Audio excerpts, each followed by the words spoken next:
दोस्तों, मेरे चैनल हिंदू भक्ति पर आपका बहुत बहुत स्वागत है। कृपया वीडियो शुरू करने से पहले मेरे चैनल को सब्सक्राइब जरूर कर दें और वीडियो अच्छा लगे तो कृपया लाइक, कमेंट और शेयर जरूर करें। शूर्पणखा ने क्यों बसाया मक्का मदीना?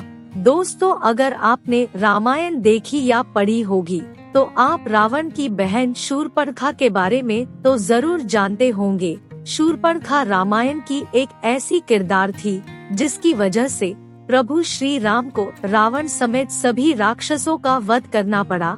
लेकिन दोस्तों, सभी राक्षसों का अंत होने के बावजूद भी शूर्पणखा बची हुई थी। हालांकि रावण की मौत के बाद शूर्पणखा का क्या हुआ था, इस बात का कोई खास जिक्र रामायण में तो देखने को नहीं मिलता।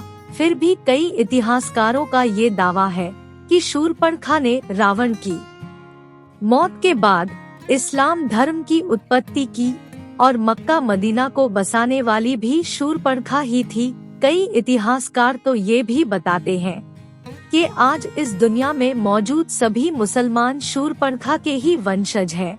दोस्तों, हो सकता है ये सारी बातें आपको एक कहानी की तरह लग रही हो, लेकिन आज के इस वीडियो में हम आपके सामने शूर्पणखा के कुछ ऐसे रहस्य से पर्दा उठाने वाले हैं जिन्हें जानने के बाद आप भी दांतों तले उंगलियां दबाने लगेंगे। दोस्तों, अब देर ना करते हुए आज की रोमांचक कहानी शुरू करते हैं।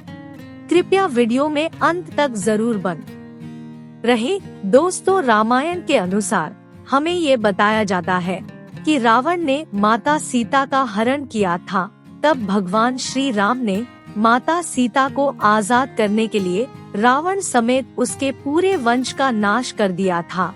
लेकिन सभी राक्षसों में रावण का छोटा भाई विभीषण हमेशा धर्म के रास्ते पर चलता था और विभीषण ने इसी तरह धर्म का साथ देते हुए अपने भाई रावण के बजाय प्रभु श्री राम की सेवा को चुना। इसके बाद जब प्रभु श्री राम ने रावण का वध करके माता सीता को आजाद कराया था तो उन्होंने लंका का सारा राजपाट और जिम्मेवारियां विभीषण को सौंप दी थी। लेकिन उसके बाद शूर्पणखा कहाँ गई और आखिर उसका क्या हुआ था, इस बात का जिक्र हमें रामायण के किसी भी पन्ने पर नहीं मिलता है। दोस्तों, दरअसल जब शूर्पणखा भगवान श्री राम से आकर्षित होकर उनसे विवाह करने का प्रस्ताव लेकर आई तो भगवान श्री राम ने उनसे विवाह करने के लिए साफ साफ मना कर दिया, क्योंकि भगवान राम पहले ही सीता से विवाह कर चुके थे। उसके बाद भगवान राम अपने छोटे भाई लक्ष्मण की तरफ इशारा करते हुए शूर्पणखा से कहते हैं, अगर आप चाहे तो मेरे छोटे भाई लक्ष्मण से विवाह करने के लिए पूछ सकती हैं।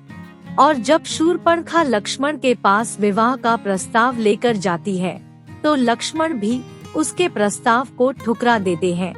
उसके बाद शूर्पणखा भगवान श्री राम के पास जाकर माता सीता को बुरा भला कहने लगती है और भगवान राम को ये धमकी भी देती है कि अगर उन्होंने उससे विवाह नहीं किया तो वो माता सीता को मार देगी। उसके बाद जैसे ही शूर्पणखा माता सीता को मारने के लिए आगे बढ़ती है, तभी लक्ष्मण जी माता सीता का बचाव करते हुए शूर्पणखा का नाक काट देते हैं। इसके बाद शूर्पणखा अपने भाई रावण के पास जाती है और उसको सारी बात बताती है तो रावण अपनी बहन के इस अपमान को सुनकर बेहद क्रोधित हो जाता है और माता सीता का हरण कर लेता है। और तब भगवान राम रावण को मृत्यु दंड की सजा देते हैं। लेकिन दोस्तों, हमेशा से ही लोगों के ज़हन में ये सवाल बना हुआ है कि इसके बाद शूर्पणखा ने क्या किया। दोस्तों, इतिहासकारों के मुताबिक ये बताया जाता है शूर्पणखा अपने आप को दुनिया की सबसे सुंदर स्त्री मानती थी और जब लक्ष्मण ने माता सीता को बचाने के लिए उसकी नाक काट दिया था तो वो अपने चेहरे को देखकर बहुत ही शर्मिंदगी महसूस करती थी और नाक कटने के बाद वो हमेशा अपने चेहरे को एक काले कपड़े से छुपा कर रखती थी।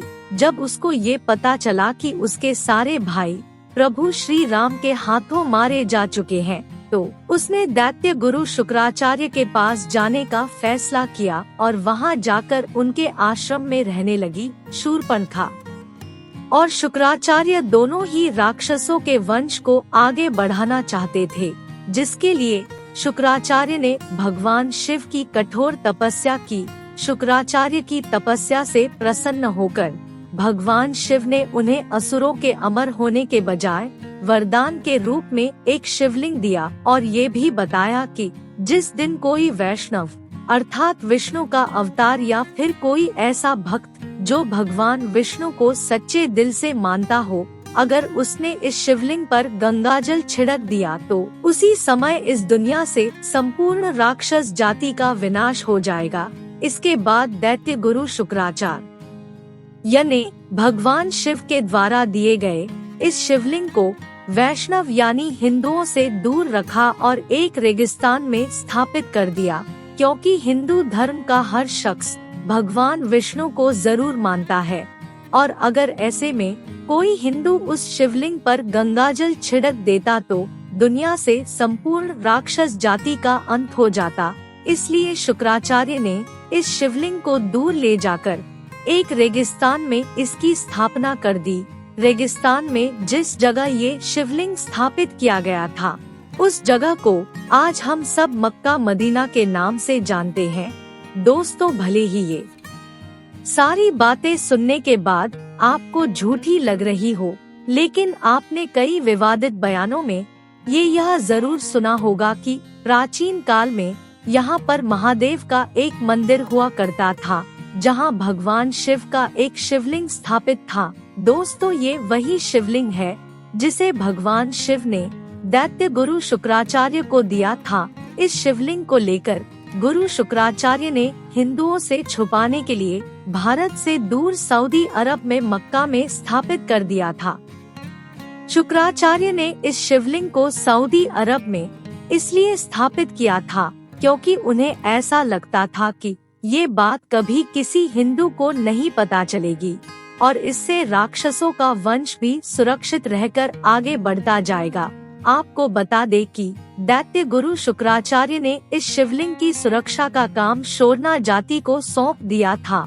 उस समय शूर्पणखा हमेशा चाहे अपने चेहरे को कपड़े से ढक कर रखा करती थी और फिर शूर्पणखा ने अपने वंश को आगे बढ़ाने के लिए कई बच्चों को जन्म दिया, जिसके बाद वही बच्चे आज शूर्पणखा की उस परंपरा को निभाते आ रहे हैं। दोस्तों, हम बात कर रहे हैं मुसलमानों की, क्योंकि आपने जब भी मुसलमान महिलाओं को देखा होगा तो वो हमेशा अपने चेहरे को ढक कर रखती है।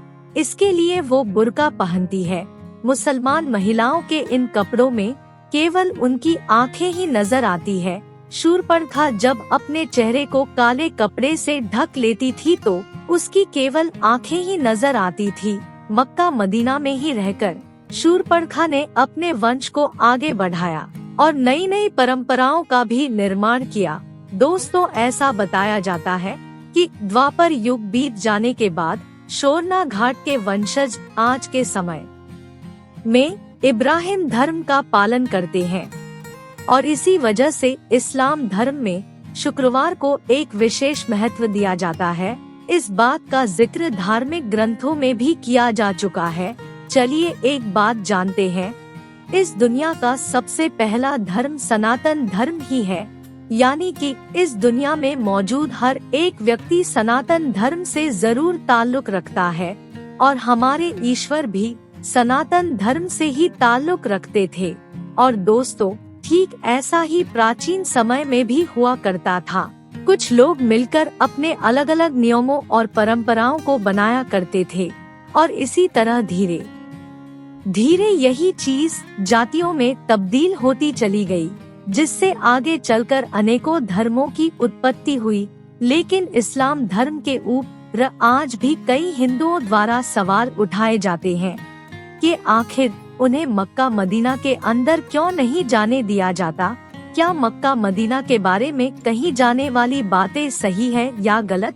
दोस्तों, कृपया अपनी राय कमेंट में जरूर बताएं।